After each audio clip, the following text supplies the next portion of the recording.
Hi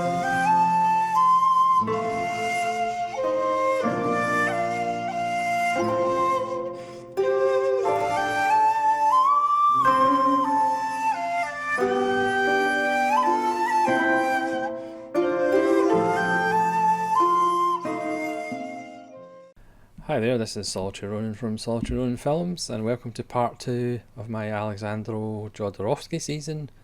And today we're going to talk about El Topo from 1970.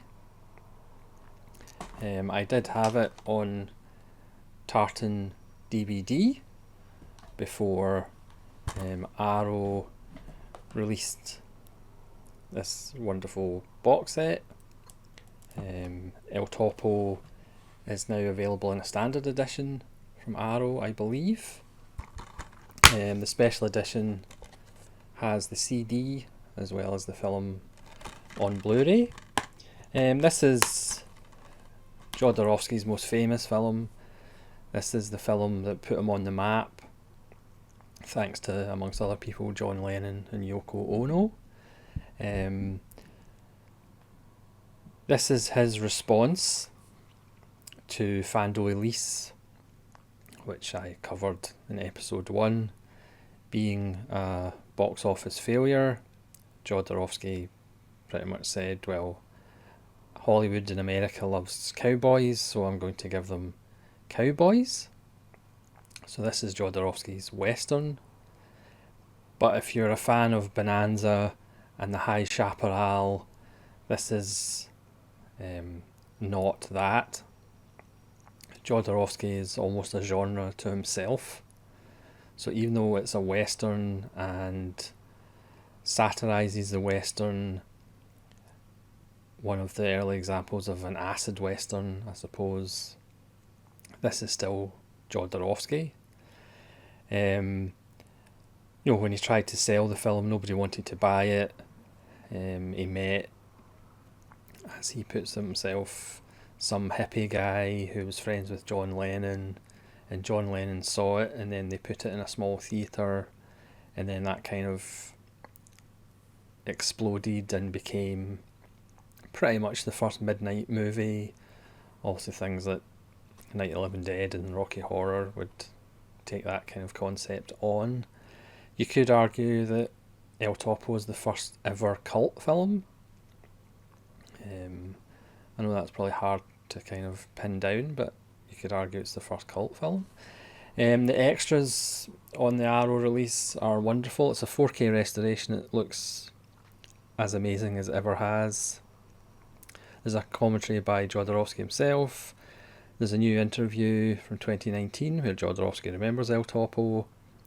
There's an introduction by Richard Pena, who's a professor of film studies at Columbia, who does all the intros for the films on this Arrow box set. And there's a conversation with the son of El Topo, which is a really interesting interview with Brontis Jodorowsky, who is the little boy in El Topo and would go on to play his own grandfather in Dance of Reality, a film later. I would say if you've never watched the next film, The Holy Mountain, I would maybe wait to watch the Brontis Jodorowsky interview, because there's scenes from Holy Mountain within that interview. First of all, I'll just address a couple of things that might put people off watching it. There are like stories of there's a rape sexual assault scene, and apparently Jodorowsky didn't tell the actress what was going to happen. Again, that's just another example of sometimes filmmakers in the past would do things that they just couldn't get away with nowadays in relation to how they treat their actors. But the other big thing about it is there is lots of animal death, specifically for the film. So again, I mean, I think this box set was delayed, and I think that's probably something they had to kind of haggle with the BBFC about. Bizarrely, the certificate on it just says 18 for strong violence. It doesn't actually mention the animal stuff. There are donkeys with their entrails hanging out. There's lots of dead rabbits. There's a crucified owl, a crucified sheep.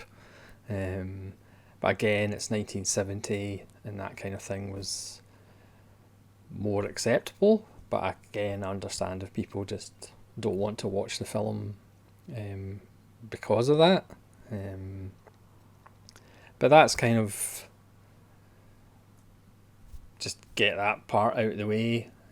But the actual film itself, Jodorowsky, again, he straddles that line of, is he a genius, is he a charlatan, is he profound or is he just pretentious? Is it art or is it arse? And Jodorowsky, being the shy, retiring person that he is, this is essentially his version of the Bible, disguised as a Western, because he thought Hollywood would prefer it if he did a Western, or he'd do a lot better business if it was a Western. It's split into two halves, essentially the Old Testament and the New Testament. In the first half, he essentially plays a God character. In the second half, he plays Jesus. So again, he's a shy, retiring man. I made about half a page of notes just on like the first 15 minutes of the film. So again, I am not going to go into every single image, every single symbol, because certainly for later films that would just make your head explode. And again, a lot of Jodorowsky's films, and the joy or the interest in watching Jodorowsky films, you have to kind of see these things for yourself, and the striking imagery that he uses through symbolism and metaphor, you kind of have to see that yourself. So I'm not going to go into every single symbol and every single detail. The film starts with a black clad cowboy played by Jodorowsky himself, with a big bushy beard and big bushy black hair, and he is on a black horse with a black umbrella, with a naked boy on the back of his horse, played by Brontes, his son. And they're going through the desert. They come to a stick in the ground. He gets off his horse, sits his son down, tells his son that now that he's 7 years old, he's now a man. Now again, a lot of Jodorowsky's films are autobiographical, it might not seem that way. He says himself all his films are a discovery of himself, or him looking for eternal truth. In the interview he says when he was 5 years old, he got a medal with the Virgin Mary on it, and his father took him to the bathroom and flushed it down the toilet and said God doesn't exist. So he says, in typical Jodorowsky fashion, that ever since he was the age of 5, he's been searching for the meaning of life. So he allegedly didn't get much love from his father. It was all about, this world is tough and rough, so you have to prepare yourself, even as a 5-year-old. So this is what he's telling the boy here: you're 7, you are now a man.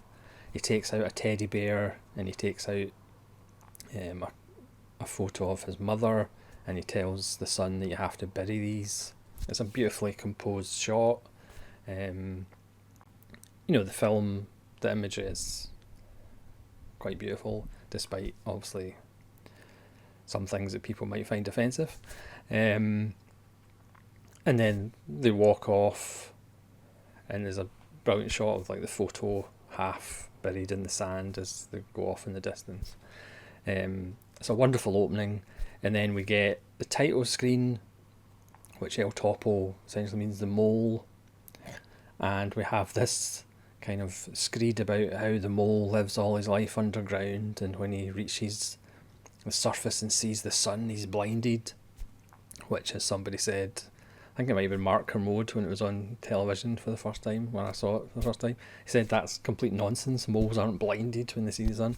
But obviously it's a metaphor for a journey of discovery, and and the truth won't set you free, it'll actually blind you, because there is nothing. So they're going through the desert. We're introduced to 3 bandits, each with their own little idiosyncrasies, shall we say. One of them's got a bit of a foot fetish, or a shoe fetish, and it's shooting high-heeled shoes. Don't know where he got them all. Another one is drawing an outline of a woman in beans on a rock, and then proceeds to have sex with that. And then they hassle the man and the boy, and that leads to a wonderful shootout involving a balloon. Again, this is after Sergio Leone's big Western hits, and after Sergio Corbucci and plenty others. So Jodorowsky is using the structure of the spaghetti Western, the motifs, the Mexican standoffs, which is appropriate, it was shot in Mexico after all, and taking it to that ridiculous level that some of the spaghetti Westerns did as far as the standoffs. Jodorowsky uses architecture and location beautifully. He said he didn't build anything, it was just what he found, whether that's true or not. Because again, a lot of Jodorowsky is based on myth and anecdotes that may or may not be true. So after they've dealt with these bandits, they go into this little village, and this is where we first see the colour red, because blood is everywhere in this film. Blood from animals, blood from humans. As Jodorowsky says, we're all red inside. So we first kind of get an idea that something bad might have happened here when they come round on horseback, and there's somebody been impaled on a stake. There's a pool of water that's been turned red with blood.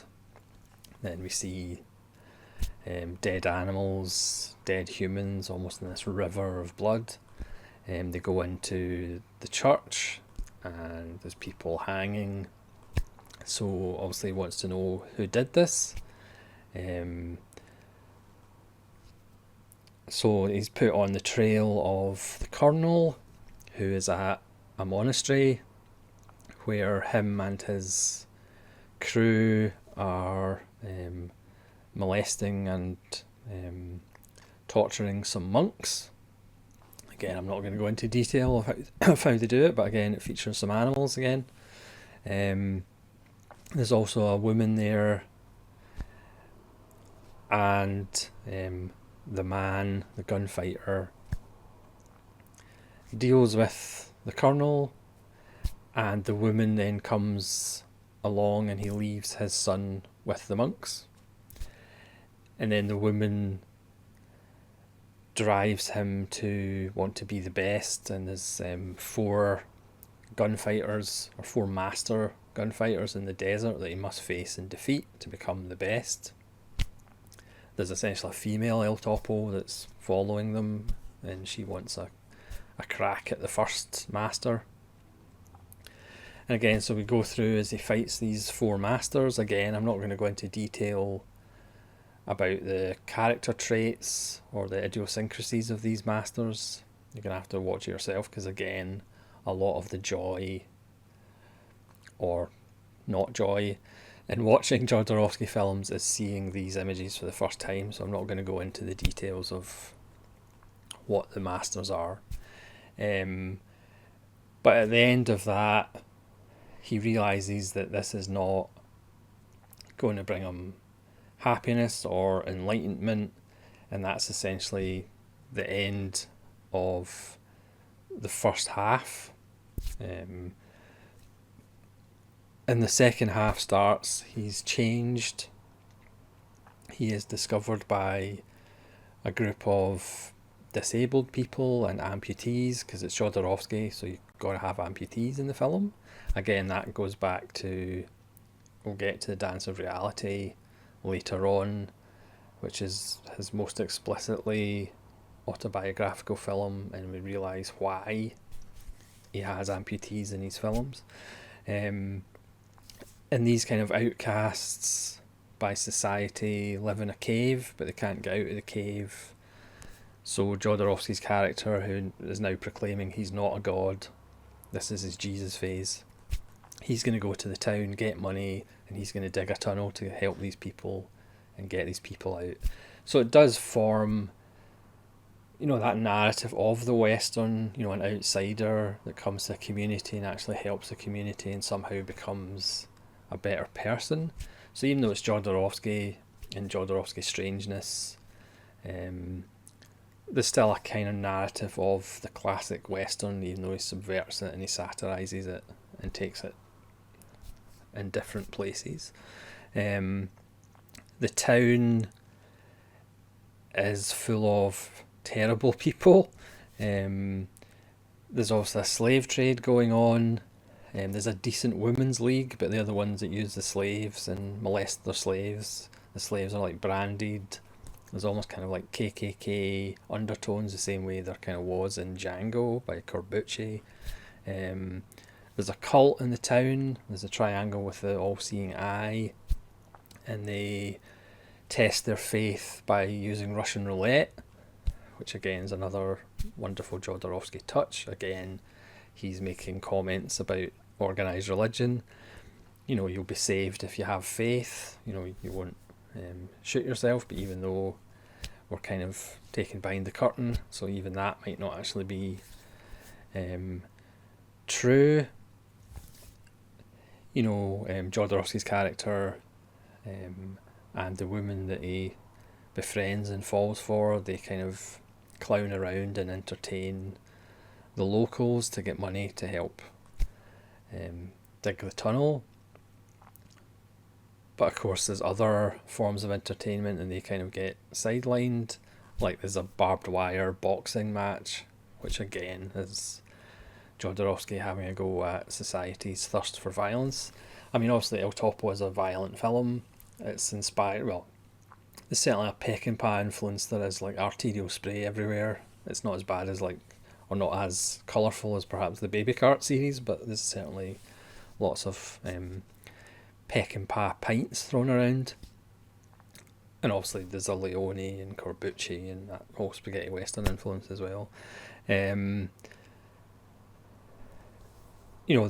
Decent Women's League is actually just full of grotesques who are exploiting the slaves.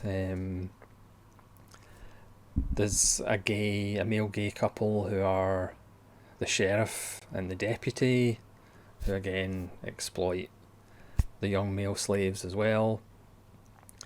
So again, it's a particularly horrible community that the people, the outcasts in the cave, want to join and want to become part of society, but the society is not that great. I mean, again, this is 1970, so what's going on in the political world, what was going on in Mexico at the time. So even although Jodorowsky's films are personal, and you would at first blush just kind of think, well, they're so personal and so odd and strange, they don't have anything else to say about society or whatever.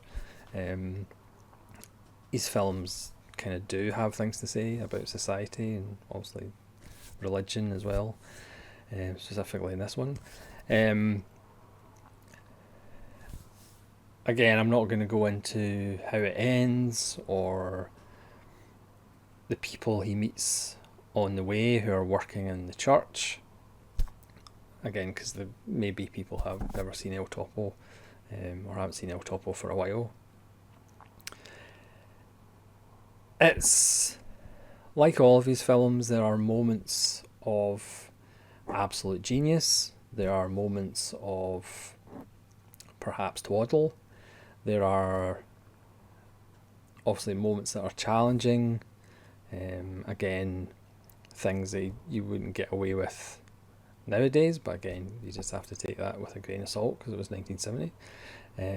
It's 51 years ago when it was made. Again, the print is absolutely beautiful.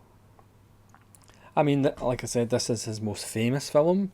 Personally, I don't think it's his best film. I think his next one is his best film, and that's an interesting kind of follow-on from El Topo. There's an interesting point made by Richard Pena, the professor from Columbia, who actually states that perhaps the lead character from the next film, The Holy Mountain, is actually the same character from El Topo, as he continues to go on a journey to find the truth, a journey of self-discovery, because again, that's what Jodorowsky's main goal has been throughout his career, essentially just what is the point, after his little Virgin Mary was flushed down the toilet by his father when he was 5. So again, there's a lot to digest in Jodorowsky films, and again, I deliberately didn't go into every single little thing, because certainly in the next film, The Holy Mountain, that just goes to the nth degree of symbolism and what everything means. Again, just because of the amount of blood and the amount of kind of challenging imagery in the film, some people will have a kind of guttural, emotional reaction to the film, but again, that's art. There's nothing worse than a film that's bland, and Jodorowsky films aren't really bland. That's not one word you could actually say about a Jodorowsky film. So thanks very much for watching part 2, and hopefully you'll join me for part 3, which is The Holy Mountain from 1973. And after that, his output does take a few years to, because again, his films were not hugely funded. Nobody was throwing him hundreds of millions of dollars to make films. But El Topo is an important film as far as the midnight movie aspect of it, from the cult aspect of it. It's certainly one of the most interesting westerns, even though it's not really a western. It just works on the structure and some of the tropes of the western. But again, it's more about a journey of self-discovery, self-identity, to try and find some meaning in the universe, which in 1970 was obviously a complicated time. Obviously, we don't have those kind of problems nowadays or anything. So yeah, thanks very much for watching. Leave your comments below what you think of El Topo, and hopefully you'll join me again for part 3. This is Soldier Ronan from Soldier Ronan Films saying farewell.